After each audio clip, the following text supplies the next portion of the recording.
Hi friends, గోంగూర పచ్చడి సింపుల్గా ఎలా తయారు చేసుకోవాలో చూద్దాం. ముందుగా గోంగూర ఆకుల్ని ఇలా వాటర్లో క్లీన్ చేయాలి.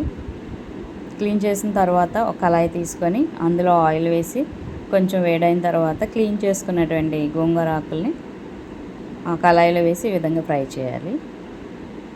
గోంగూర ఆకుల్లో ఉన్నటువంటి వాటర్ అంతా ఇంకిపోయి ఇలా గ్రేవీగా అయ్యేంత వరకు ఫ్రై చేయాలి.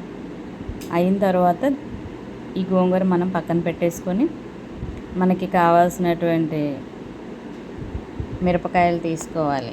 వాటిని కూడా ఆయిల్లో ఈ విధంగా ఫ్రై చేసేయాలి. చేసిన తర్వాత ఒక మిక్సీ జార్ తీసుకొని అందులో వెల్లుల్లి, జీలకర్ర, మనకి ఎంతైతే సాల్ట్ కావాల్సినంత వరకు వేసుకోవాలి. తర్వాత మనం ముందుగా ఫ్రై చేసినటువంటి గోంగూర కూడా వేసి మిక్సీ పట్టాలి. తర్వాత తాలింపు వేయాలి.